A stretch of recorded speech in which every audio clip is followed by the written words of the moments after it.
千里之行，始于足下. A journey of 1,000 miles begins beneath the feet. We now gather in the Tao to travel the journey together.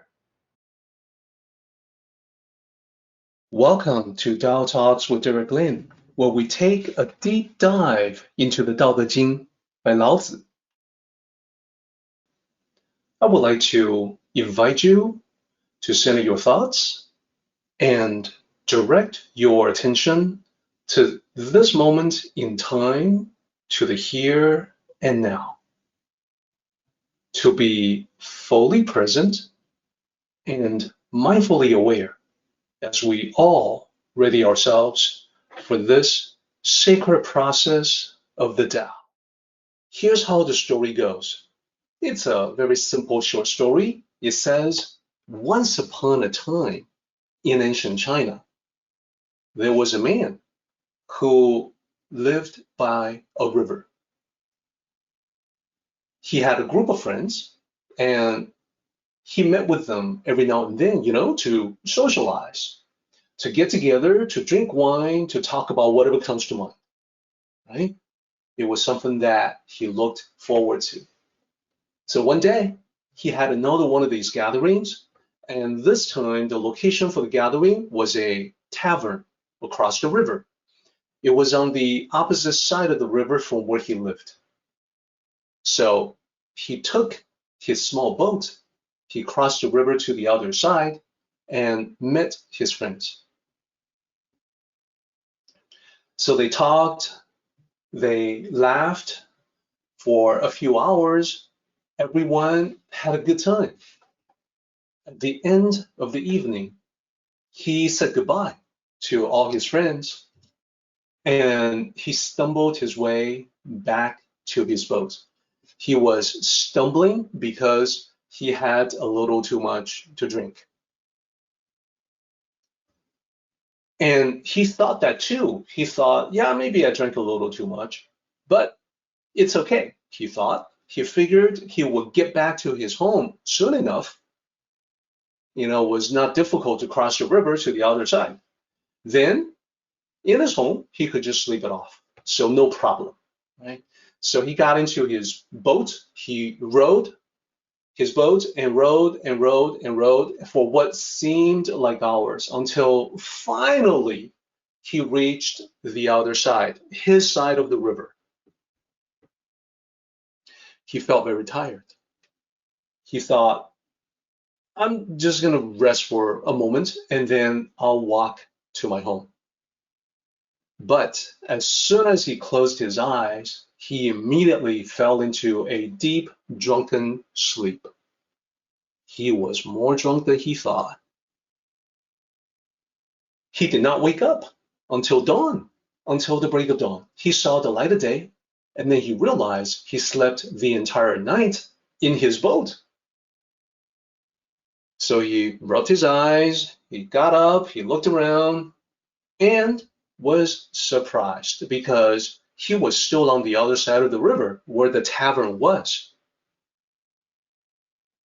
Now, he thought this was strange because he remembered rowing for a long time, for what seemed like hours, to get to his side, the side of the river where his house was. So how come he hadn't gone anywhere? How come he was still by the tavern? He looked around again, and the realization hit him that his boat was still securely tied to the dock. So in his drunkenness, he rowed and rowed and rowed while not getting anywhere. That's the end of the story. Now, like I said, it's a short and simple story, but it is not literally meant to be a story about a drunken man rowing nowhere. It's actually a story about life. So I want to take you through the analysis of the story. Let's examine the metaphors. The story is all about life. Indeed, it's all about the spiritual quest in life. Why do I say that? Because taking a boat to ferry yourself to the other shore is a common metaphor in Eastern traditions to represent a spiritual voyage, a passage. In the Tao, it is equivalent to the path of cultivation.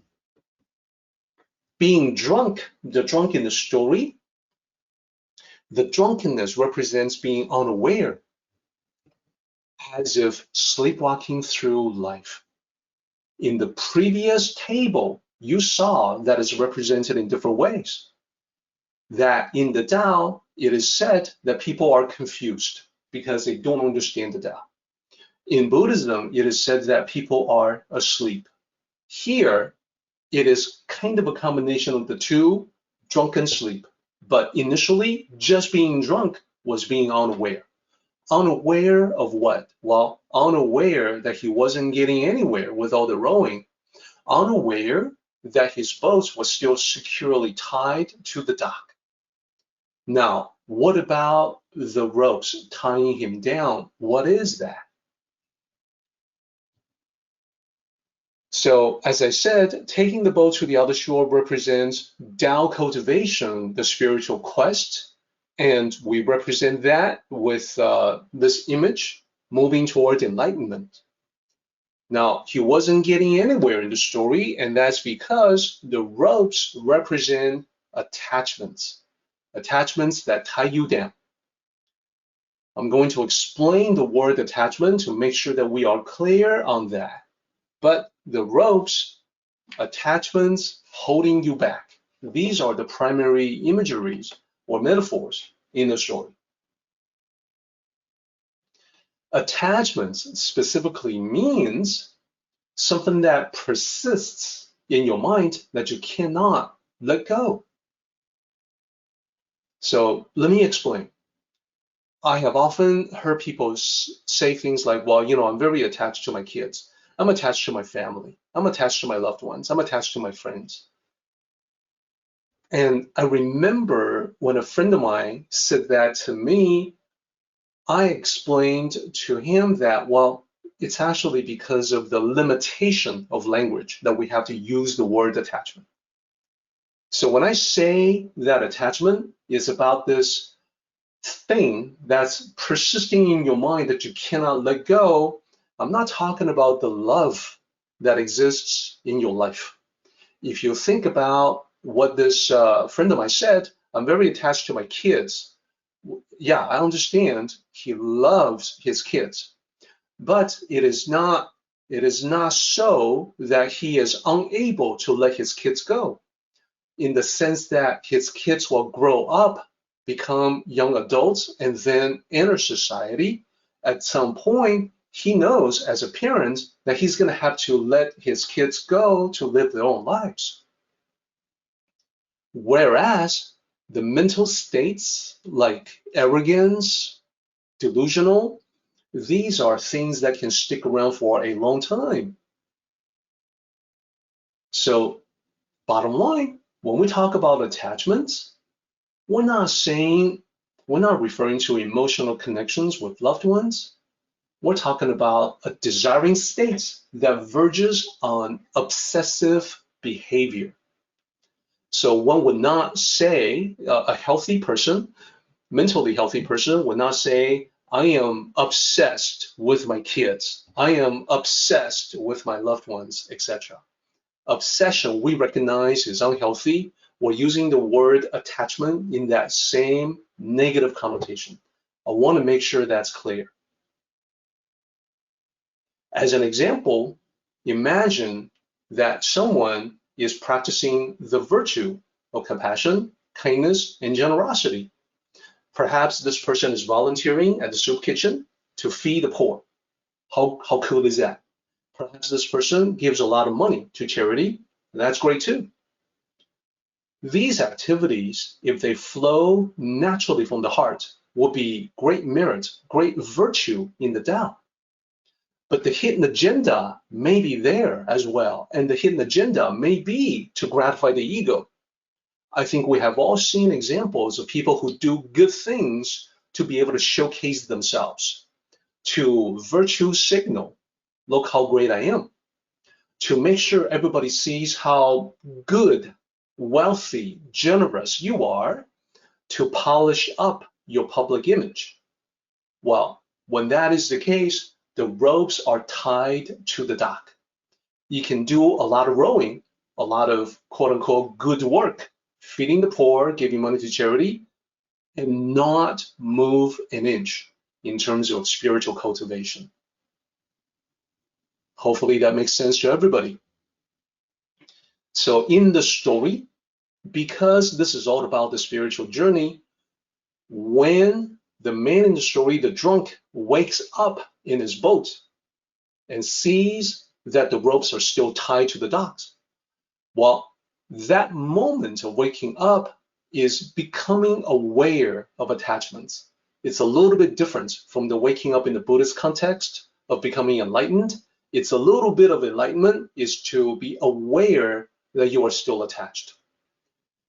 Now, just being aware is not enough. It's not enough to know that you have attachments. You still have to let them go.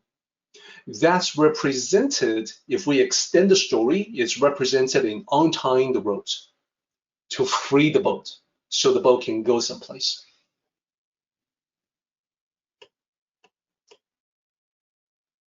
So hopefully that makes a lot of sense.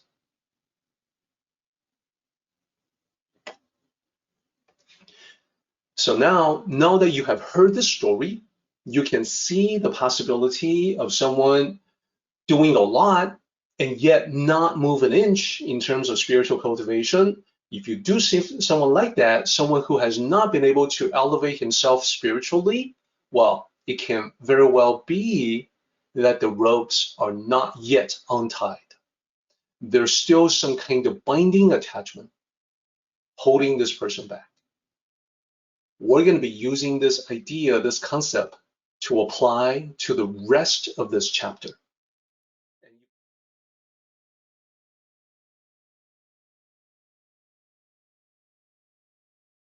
Our meeting has come to an end, but the journey continues on. Let us all travel safely so we can meet again. Until next time, may the Tao fill you with peace and happiness.